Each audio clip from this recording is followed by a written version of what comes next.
is a world of darkness. The sin of Cain has spawned the cursed horror that stalks the night in search of living blood. The kindred have long been a secret influence through all ages of human history, plotting against each other in a never-ending jihad. Their immortal progeny are among us to this day, hidden from the eyes of humanity by an elaborate masquerade.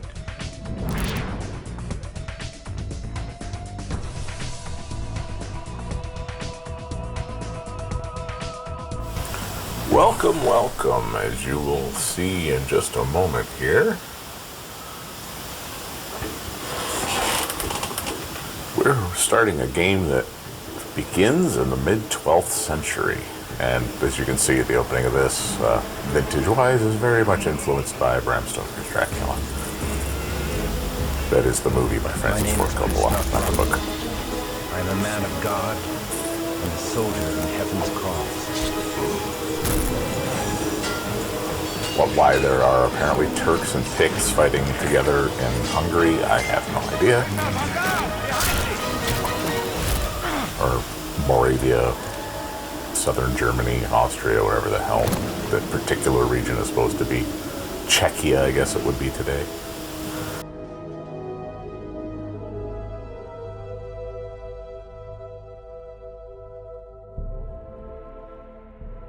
Mother Mary. Nay, my lord. Sister Ineska. Where am I? In Prague, at the convent of the Knights of the Red Cross. Now hush. Thou hast suffered a grievous wound and must rest. I must return to my... Oh. My lord, peace, I beg thee.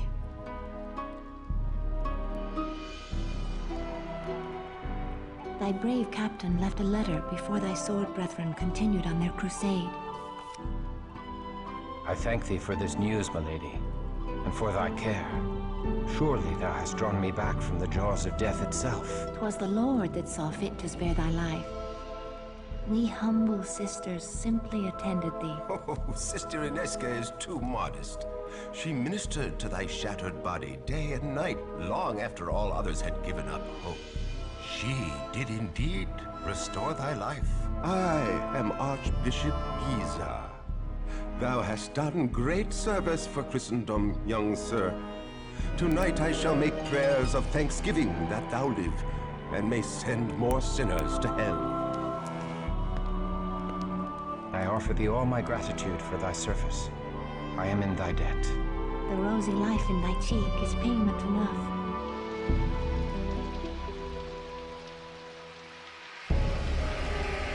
Alright, so I've tried not to talk over too much because this is really one of the only little cutscenes in this that doesn't have subtitles, at least in this portion of it.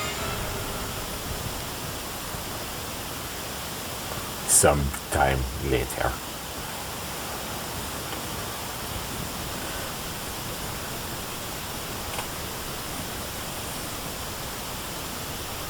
So clearly, as you saw by the introduction to this and the little bit leading into the gameplay, my god, that guy's got some huge feet. A little bit getting into the gameplay here, we are playing Vampire the Masquerade Redemption, which is my favorite of the World of Darkness computer games that have come out. There haven't been that many, but there have been a couple of good ones and a couple of really bad ones. This is the best of the good ones.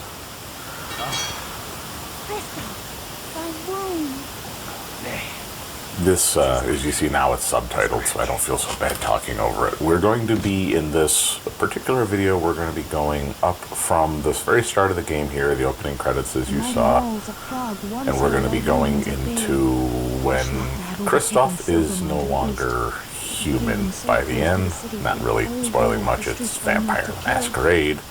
We're going up to where he gets embraced. So. I will never let them take thee. Oh, sir. Everything in this, thankfully, is voiced, and I do have the subtitles, so I don't feel quite so bad talking over it. There are some very, very long conversation cutscenes coming up in this. In fact, most of the second half of this video is just dialogue, cutscenes, and plot. No real action gameplay. Yeah, but it's what it is. It's less than that as you go in, although there are still some long cutscene, plot, dialogue things, but not as bad as in the beginning of the game. Think of this really as an extended tutorial, this beginning of this. You basically spend the first hour of the game learning how to be a human and then turn into a vampire. So. But the environmental design and everything in this game is just gorgeous. I love it. For thy safety on so perilous a journey.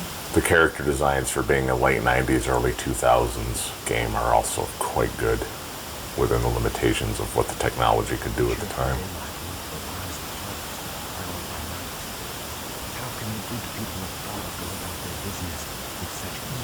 Although, I gotta say, I would be interested to see a remaster of this game with modern technology. Keep the voice dialogues, keep the voice, the plot, the story, just greatly improve the graphics and the somewhat clunky, as you will see, gameplay interface.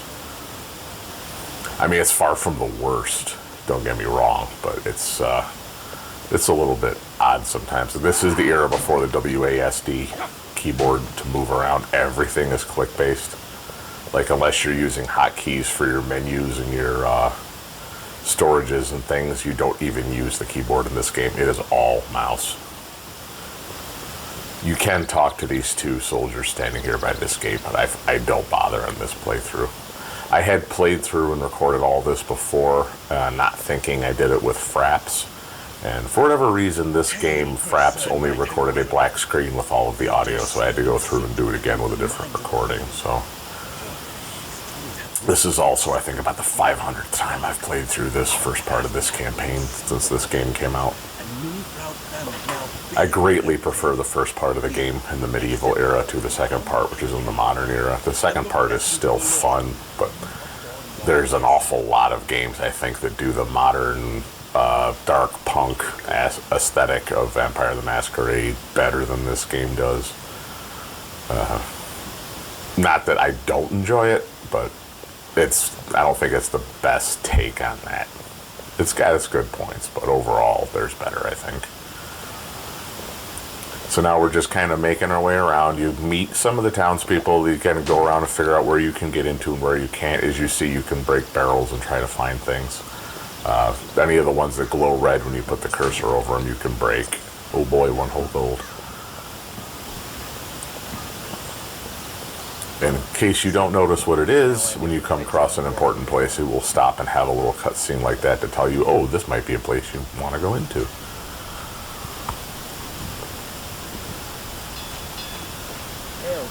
And these ones early in the game when you're meeting them, they don't so much give you side quests as they will turn you onto places you can go to learn things and figure out what's going on in the game.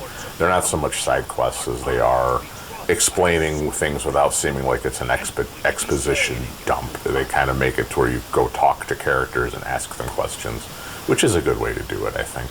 I seek to slay the demons in the I'm also doing this playthrough as Les, the stuck-up, sarcastic knight that you can also play him as in this. He can be very, very stuck-up and snooty. Tends to put the other characters off, and sometimes you close off some dialogue options and plot options that way. So I'm going the somewhat more open-minded and friendly character.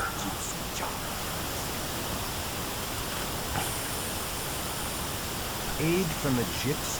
Go the middle of the road on that one. Don't necessarily agree with it, but don't dismiss it either. Question it.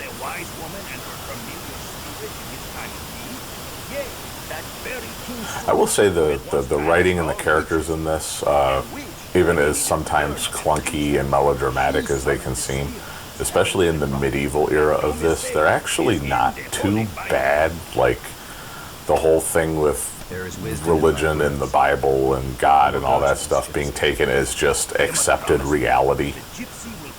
Like everybody just accepts if it's in the Bible, it must be true. Like that is very, not so much of saying accurate to real medieval, because, you know, people are people, everybody has their own viewpoints on things, but very much the Dark Age vampire take on things.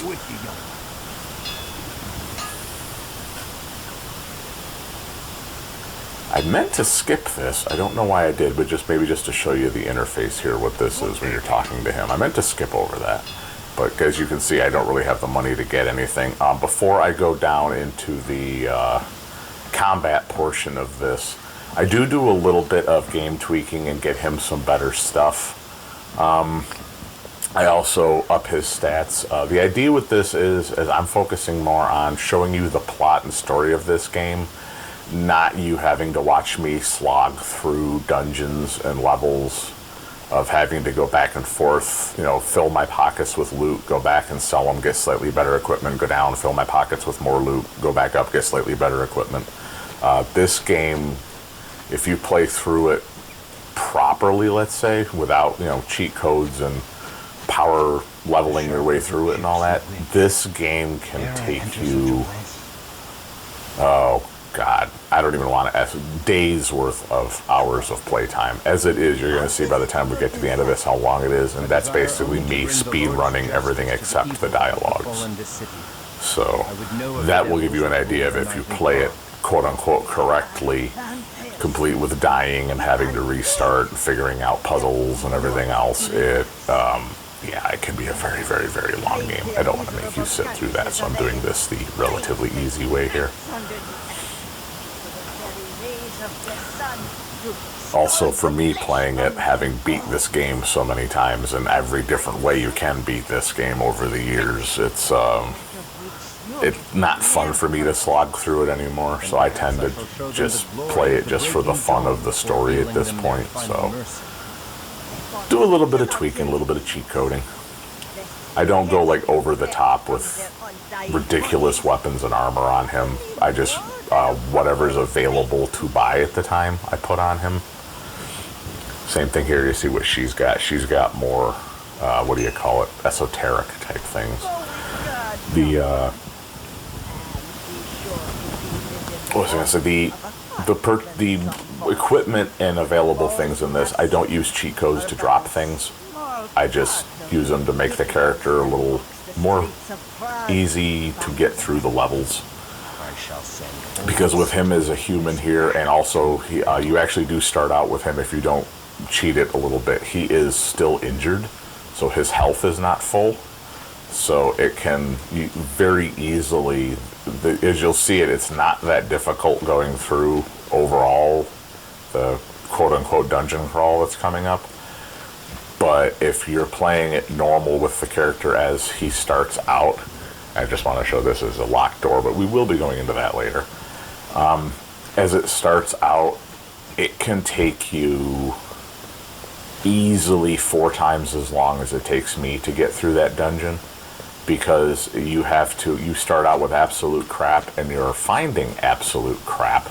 So you have to fill up your pockets with what crappy loot you can find, backtrack all the way out, go to the smithy, go to Unorna's shop, sell what you've got, get a little bit better stuff, go back down, crawl further until you can fill your pockets again, backtrack out, and just keep doing that until you finally get to the end and hope you've been able to use a little bit of XP and get slightly better equipment to where you can take on the relatively weak, in the grand scheme of things, vampire at the end of it. As I say, it's basically an extended tutorial. It's not super hard compared to what comes later, but you're playing as a plain human, no special abilities, no powers, no nothing, and it is a slog if you don't know what you're doing and are trying to figure it out. So, more interested in showing the levels, the story, everything else that goes with it than I am slogging through level after level after level after level with just mindless AI bad guys. I will also say, as dumb as it sounds going into this, as you'll see going into the mines coming up here, it's really probably one of the few parts of this game that actually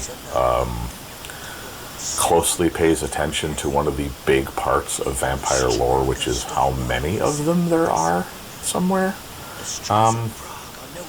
I'll point out in the second video of this, where we get into his first missions after his embrace what I mean. If you are familiar with Vampire the Masquerade or Dark Ages Vampire, or if you've played this game, you might know what I'm talking about. I won't really get into it, but just as a heads up, this is one of the few times that the numbers of vampires to people is really where it should be.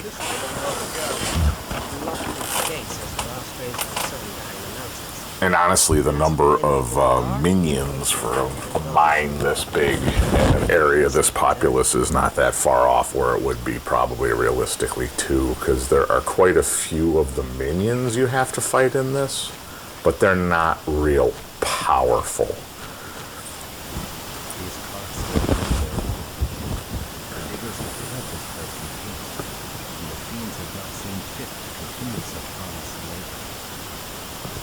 Okay, there's a bit of a little transition coming up here because I go from right here, you see I went from where I had been playing that playthrough to where I then loaded the save from the previous playthrough where I had everything all set up. Every time I start a new level, I save it for these playthroughs so I can backtrack if I have to, which turned out to be a good idea because, as I said, the first time I played this and recorded it, all I got was the audio. So there may occasionally in some of these, when I start a new level or pick up from a new point in the story, there may be a bit of disjoint what he's carrying and wearing from one to the other because I might be going with a previous save either accidentally or deliberately just to save time. But okay, we've fought one of those already. Those are what's called a Schlachta, which when you're starting out, you saw I just killed it with one shot there.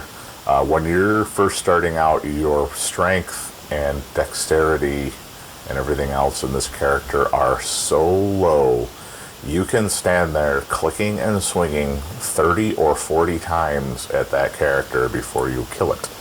And then you do that with every single one of these you come up against. So for the sake of brevity and lack of boredom of watching this, I have simplified it by upgrading the character.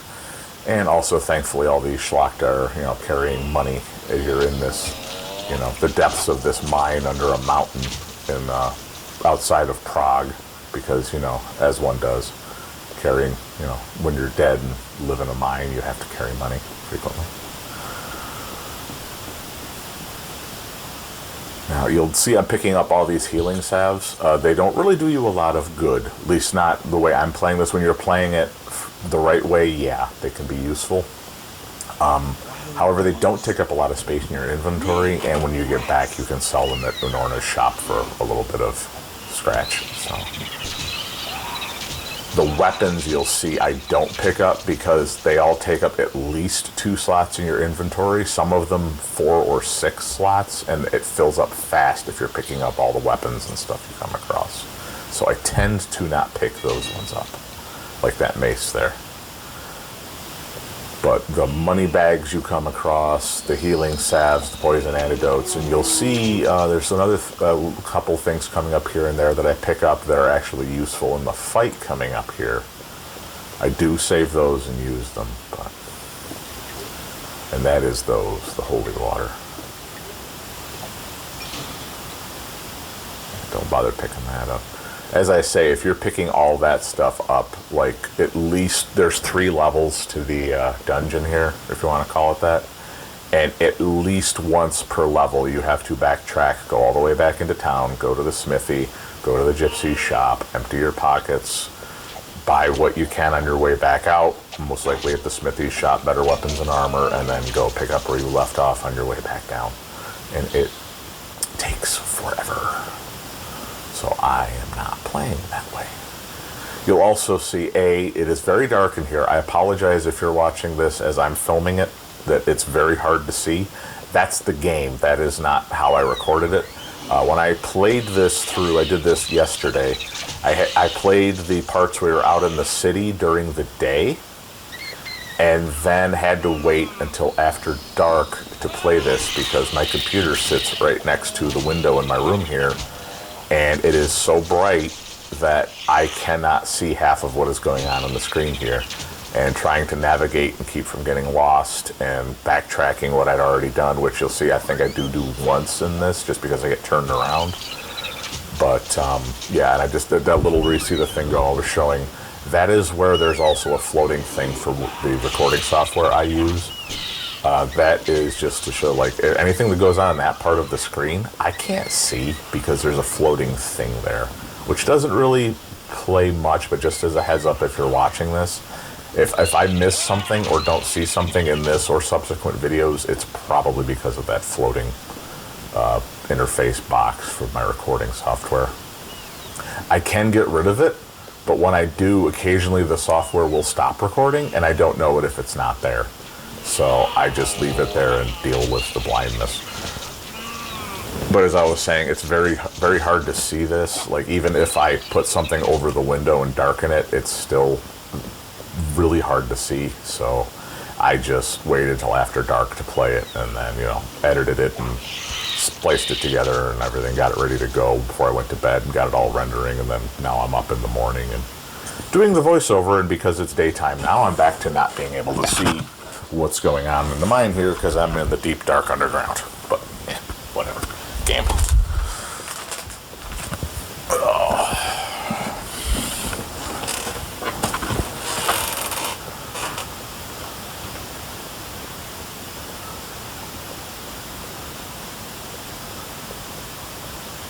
I mean, as far as being a claustrophobic, easy to get lost, dark tunnel system, if that's what they're going for, they definitely got that right. It is very easy to get turned around and get, I won't say lost, but accidentally backtrack and go out of an area you didn't mean to in this. It's very easy to do that.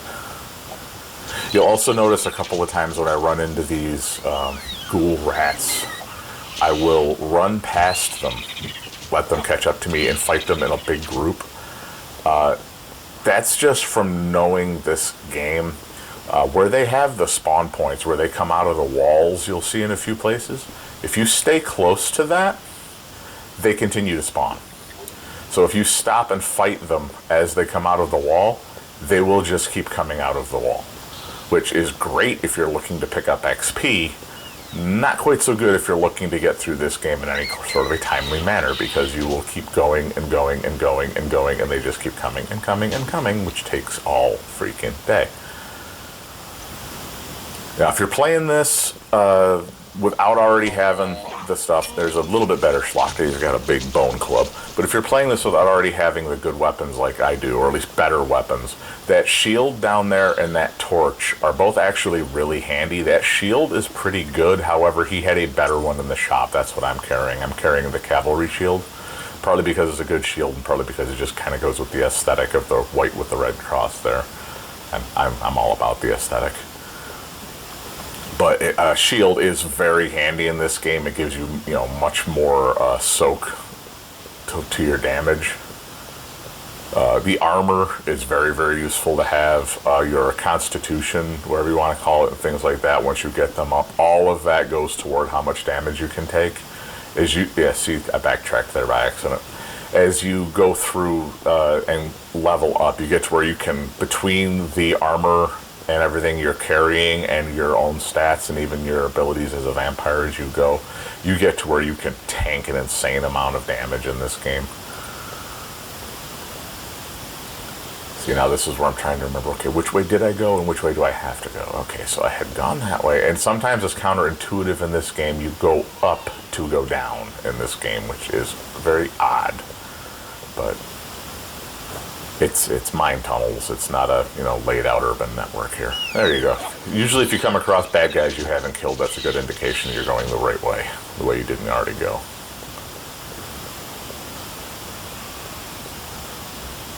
There are a lot of Schlachta in here. Now the Schlachta, if you don't know Vampire, just to explain real quick, what you're going up against here, the one that is at the bottom of this mine, is a member of what they call in this game Clan Tzimisce. I'd always pronounced it Shimise. I've heard so many different pronunciations of that name. I'm going to put it up in text right here if I can, just spell it out how it is. And it's one of those, it is not really a proper Eastern European word from any of the real languages, but if you are familiar with the Eastern European languages, like if you speak Czech or Hungarian or Romanian or Polish or whatever else the various languages in this part of Europe are, depending on which one of those languages you're familiar with or which one of those languages you're from, if you speak it as a native speaker, you will pronounce that word completely differently. I've seen it as Zamitsi, Shimise, Shemise. I've seen other ones that I can't even try to pronounce because they do that pronounce everything at the front of the mouth thing, which being an English and German and to a small extent Romanian speaker is not in my wheelhouse.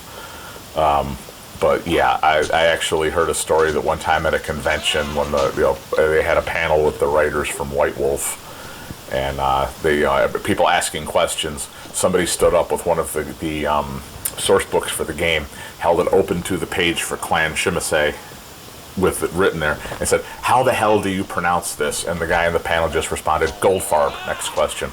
So yeah, even they don't know how you're supposed to really say it. They just, it works for the word. So, but anyway, they are the Eastern European, like, horrible Carpathian Mountain type vampires.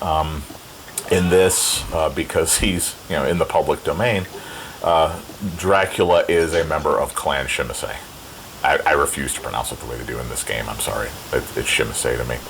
But he is a member of that clan. That kind of tells you a lot of what you need to know with them. They are very much the horrible undead noble in the castle, controlling things going on around them kind of vampires.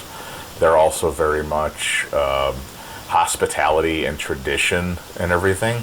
But they also have one of the things that sets them apart unique, as you're seeing with this, the Schlacht and the Vajt, is they have flesh crafting abilities, what they call vicissitude in the game.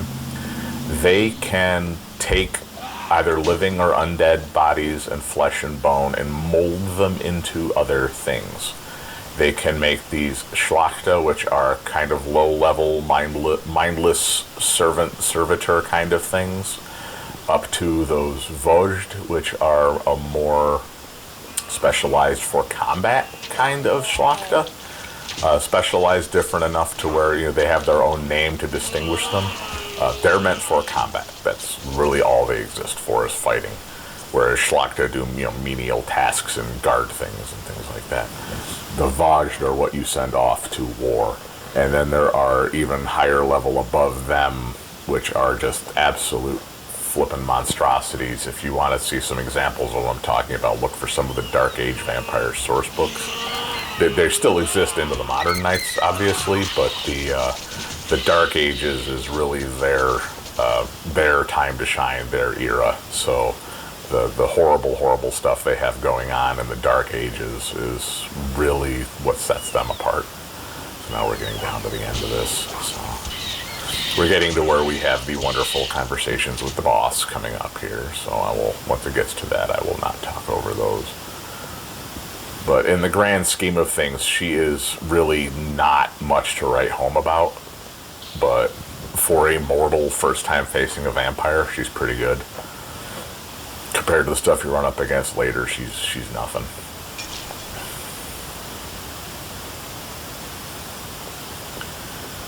So pick up all these little things here, because you never know what might come in handy.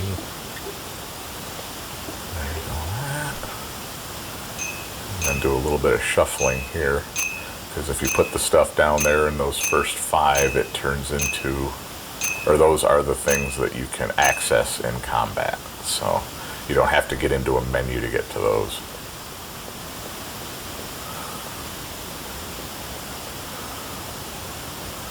So now we're going down into her little chapel, lair, cathedral, whatever you want to call it down here.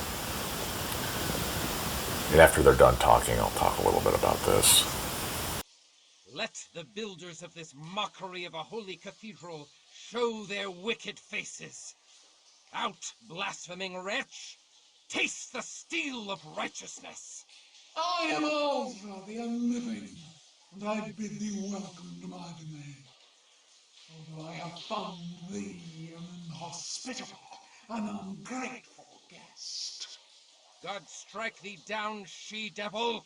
Accursed creature! Earth has no room for such as thee! Nay, verily all the earth is all dominion. With every passing day our numbers swell. We shatter all defenses and corrupt all holy places. That some she shall rule all of Prague, and everyone, mortal and Canaanite alike, will tremble at our coming. Hellspawn, the purity of the holy places protects them from thy evil.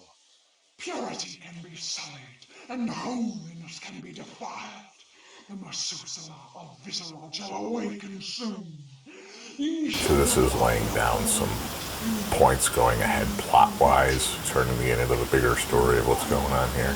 Strength, purity is sweet meat to him, as thy rich blood is sweet wine to me. Die, thou damned beast!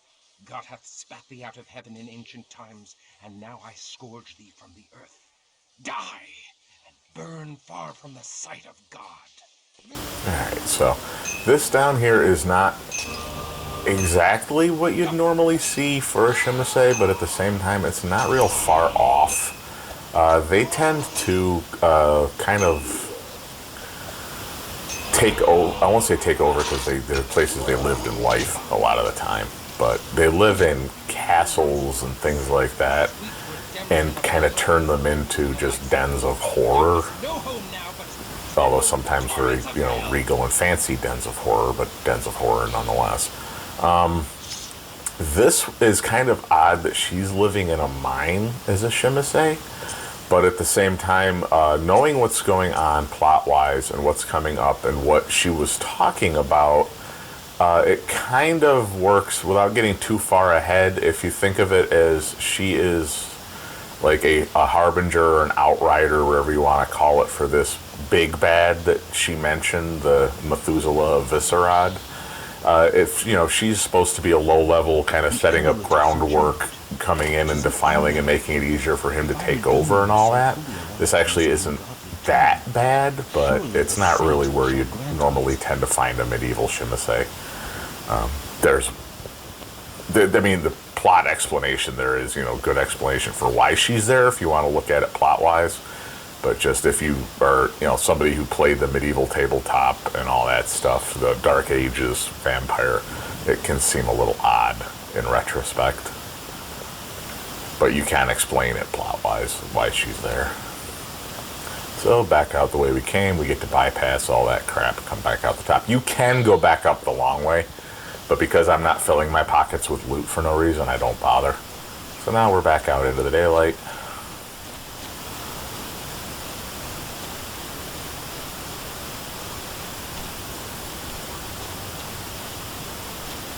A little bit of dialogue with the Brothers of St. John here. The Crusader ends his day in retreat. Bring the rest in a moment. Oh, of course. I have claimed the head of demon king. Praise be to Christoph, champion of Prague. Now we're back in town. That to the right there, the University of Prague, becomes much more important to us going forward. Right now it's just backdrop scenery, a place you can walk in and walk around, and that's pretty much it.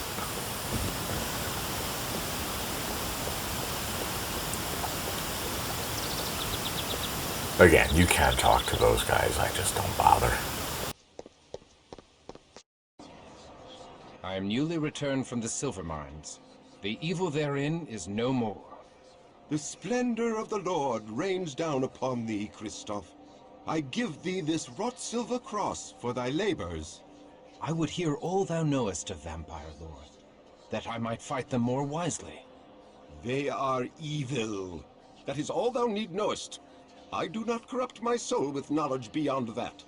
I thank thee. Thank him for what? Hurrah! Hurrah for Christoph! The mines are safe again. All hail the crusading hero of Prague. Hurrah! I love that old guy. Thank thee for restoring the mines. We finally have new silver to craft and sell. God bless thee, Sir Christoph. My heart warms. Apparently none of the women in this town have ever heard of a modesty panel, but okay. Me to the core. I fear that evil endures in Prague. Alright, so back in for another conversation with the hot nun. Good morrow, milady. Good morrow, my lord. We give thanks that the minds are restored to godly condition, and we rejoice to see thee in health after such danger. Yet there is danger in health, for I must forego thy tender ministrations. My lord. Yet now I suffer a new affliction, for which thou hast the only cure. I shall serve thee in any way I can, my lord. I have retrieved a sacred relic, milady, the amulet of St. Jude. I wouldst give it thee, milady, for thy devoted care. I take no gifts. The Lord's work is favor enough. It is the dearest of all I have, and thou art the dearest of all I have not. Please, keep this for my sake. He's also a knight of a holy order who's taken the same vows of poverty and chastity that she's had, so he's really not good at it. Good day. I mean, they make a repeated point of saying he's one of the Sword Brethren. The Sword Brethren is a lower level, less influential, basically equivalent of the Teutonic Knights. In fact, they end up part of the Teutonic Knights later on in history. So, yeah, if he had as soon as he had the first impure thought about that nun, he should have been going to the Archbishop and confessing his sins and begging for forgiveness and everything else. And yeah, but then again, it's Dark Age vampire. It's not real history. A little bit different.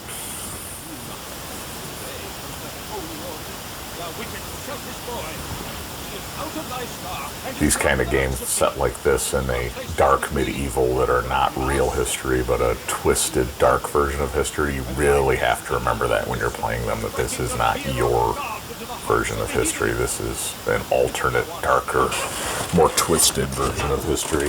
Thou art strong enough to return to thy regiment. Alas, they are too far away. Well, the streets of Prague are still host to unclean demons. Perhaps thou shouldst destroy these abominations to expend some of thy hot blood. I must protest. My place is here. The demon queen confessed they sought to defile holy places. 'Tis my duty to protect these hallowed grounds when next they attack. Thy archbishop shall dictate thy duty. Hunt them in the streets. I obey, but I shall protect the streets in front of the cathedral and convent as well. I shall be watching thee, thou immoral lad.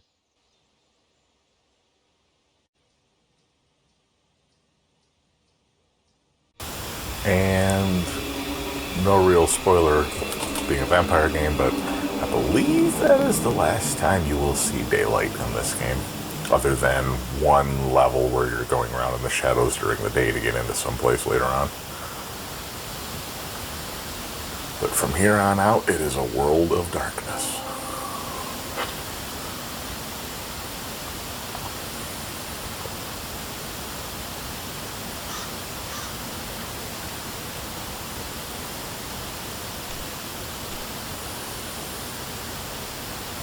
Now you can do this real quick. Go out, have a couple of quick fights, and come right back to the convent.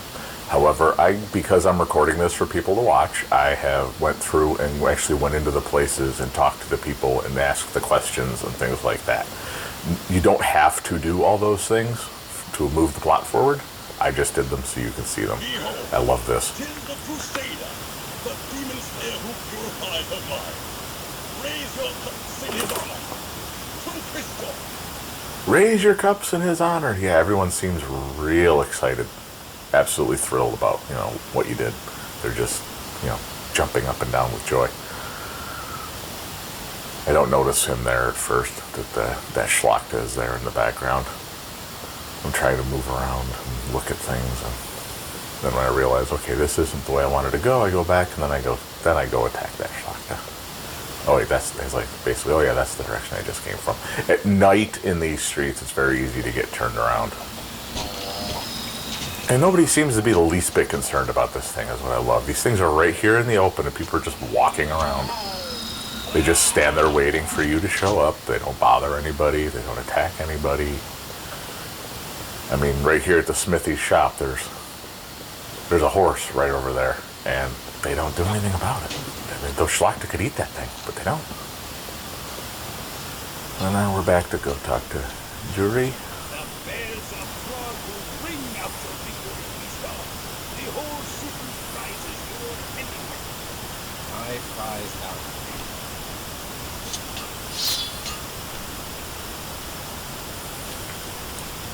See how much of the salves and stuff I had that I have to sell to Unorna. Might have also noticed I have a little bit more money than I probably should, but again, trying to get through this the quick, fun way to be able to show it to people, not slog through it and make it boring.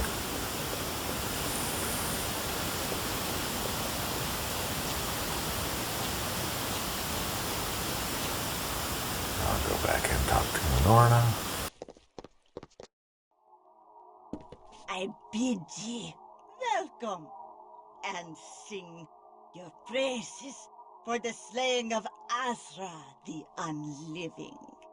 Without thy lore, I could not have slain her, so I thank thee for thy wise counsel.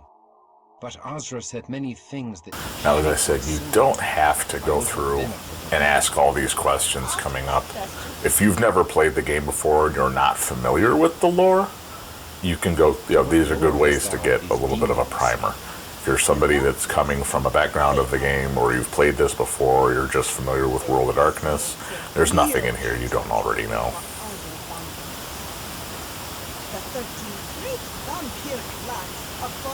It's not like you get anything special out of it, but knowing what's going on, if you don't, makes it a little easier to play the game and figure out what to do sometimes. You know, plot and conversation choices could be a little easier sometimes if you understand what the hell's going on.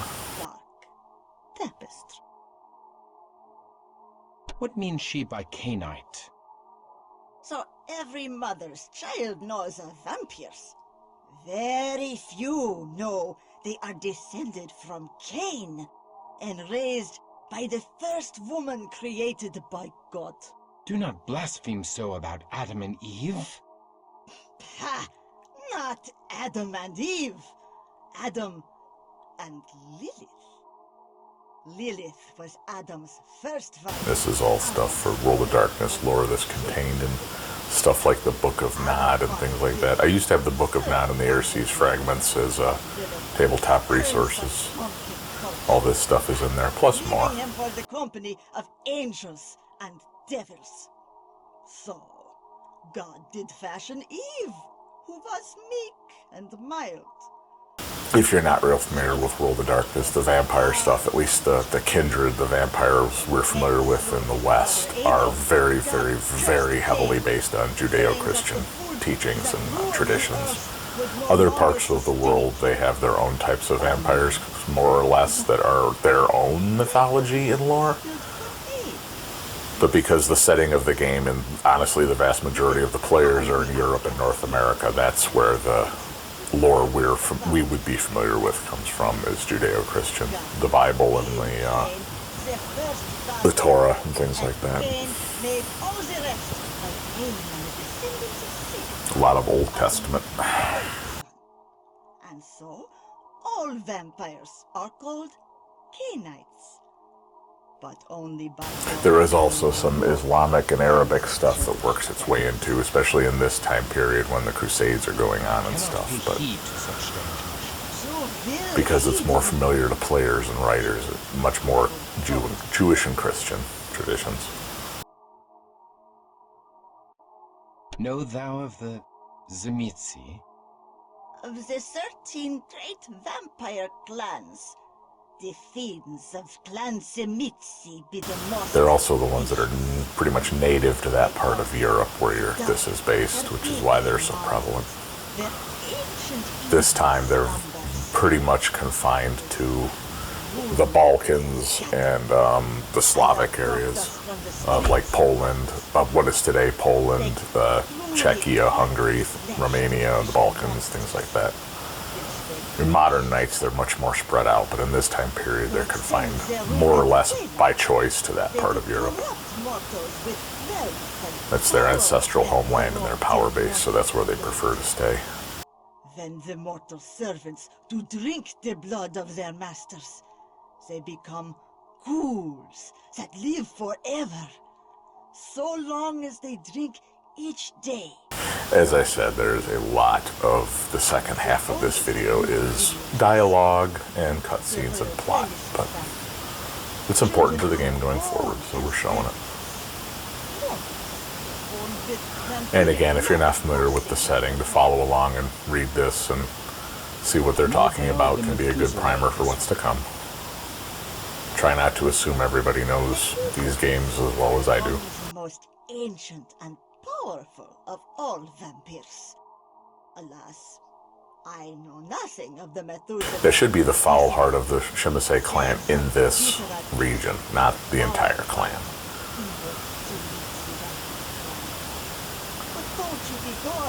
Their stronghold in the center of their power is down around, if you're familiar with Romania, down around like Targovishta in that area.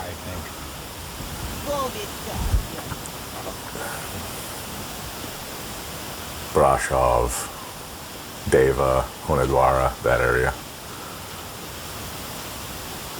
Going from the plains where Bucharest and everything is up into the Carpathians, when you start getting into the mountains is where you start running into their strongholds, and then the further closer into Hungary and all that stuff you get is further away from their power base. They're down in the old dark Carpathians. In this time period, the era that Hungary is trying to pacify through the employment of the Teutonic Knights.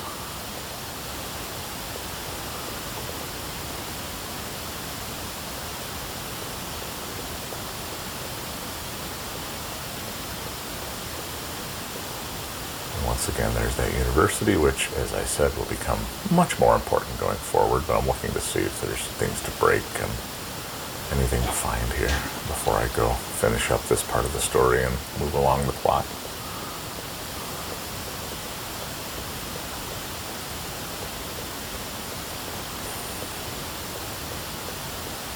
Just pretty much once this last little bit of combat here, and then you're locked into the cutscenes and the end of this portion of the story.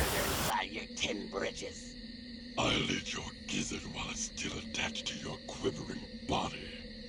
This is thy payment for bringing final death to Azeroth the Unliving.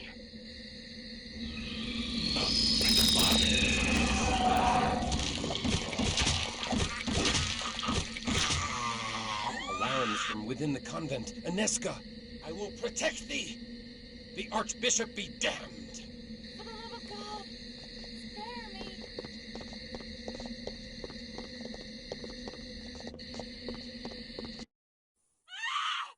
Christoph, thou hast brought evil into this holy place. Aye. This taint follows thy soiled soul.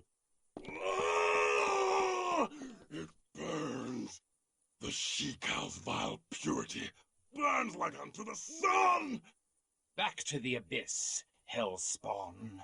Thou art anathema in the eyes of God. Die and be damned. Away with thee! We forbid thee to defile this holy place. Intruder!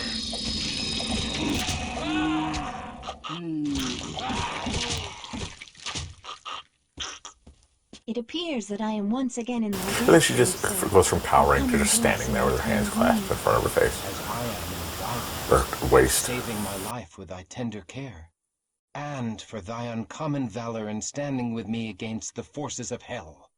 I pray, my lord, that thou art always near to deliver us from this evil.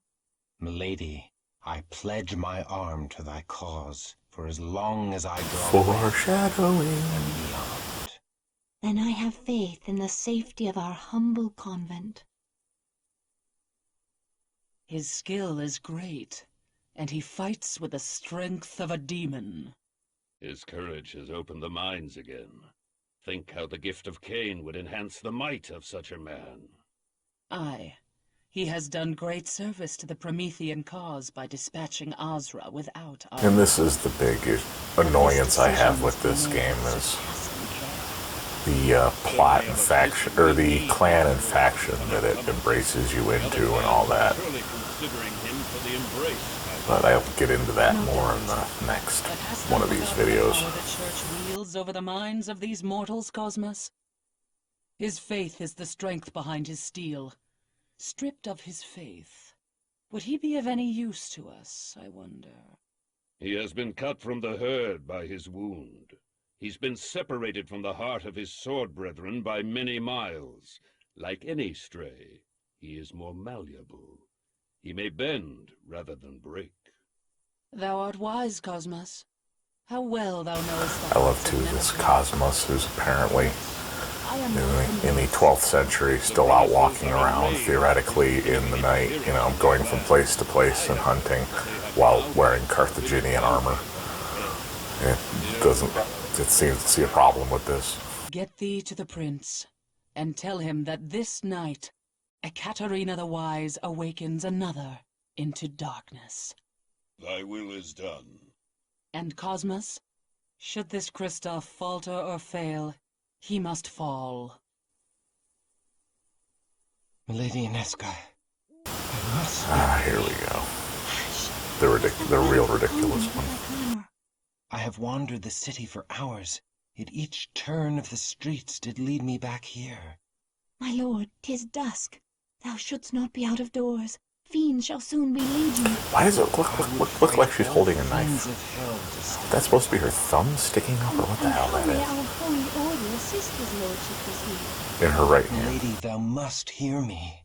I sought to tell thee once before, but fear took my voice. What power could daunt the man who hath faced demons from hell? The face of an angel from heaven. Oh, my lord, She is carrying a knife. What the hell is that? I never noticed that before.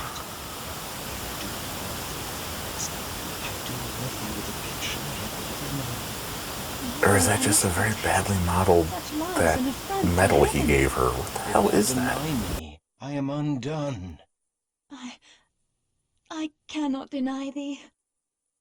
I, too, am afflicted with a wound for which thou art the only cure.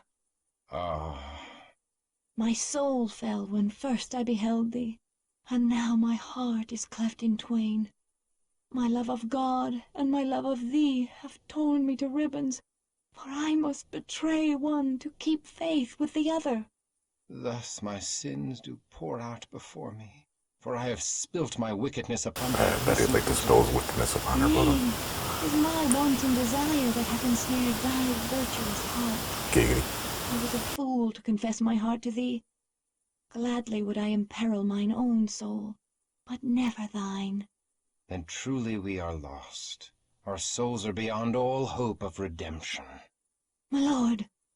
Yeah, apparently that was the medal she was holding. Okay. I just never noticed it was sticking up out of her hand like that before.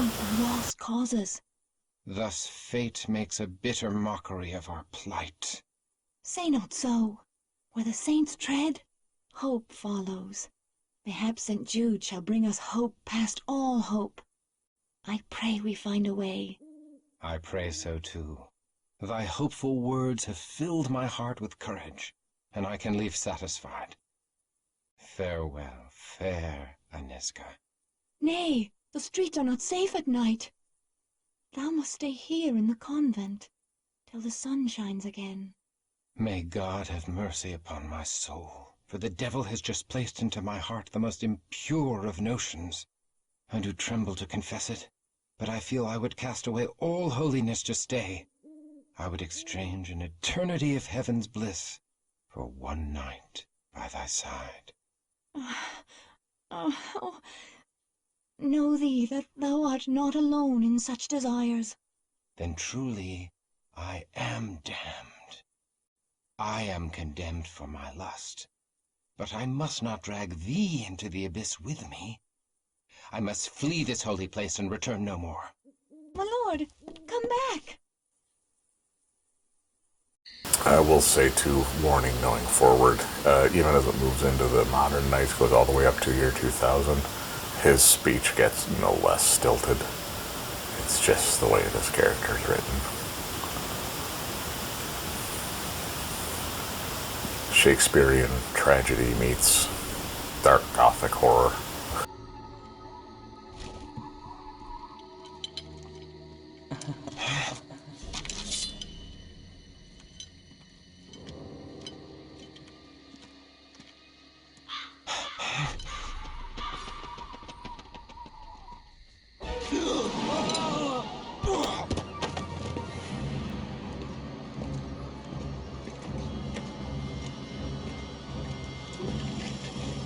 Hold fast. Release me! I command thee! Thou struggles nobly. I love such passion. A lesser man could not even speak in my grasp. What art thou? A demon sent from hell? I am here to save thee, Christoph. To deliver thee from thy mortal shackles. By the power of the Lord Eternal, I banish thee from my presence. Poor child. Thy faith died long ago. Amidst a dread battle, thou came to know thy true nature. Thou art a killer of men, no matter how thou dost try to justify thy deeds. Thou kills not when compelled by God, but when ordered by men.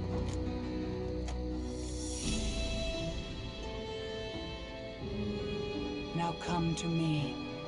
I am the mother of thy rebirth. I know thy ways, demon, and I have lore enough to kill thee. Nay, thou art helpless in my hands as a naked babe. Nay! Oh, nay! And that's the end of Mortal Christoph. Alright, so that's the end of that one, and hopefully in the next couple of days, 48 hours or so after I upload this, I should have the next section of it up, when we will try to finish up our time in Prague with Christoph as a newly embraced vampire now. And we'll try to have that out before Halloween because, you know, appropriate for the season. So have a good one. We'll see you on the next one, hopefully before too long. If you liked this and have a chance, please give a like and subscribe. And have a good one until next time. Later.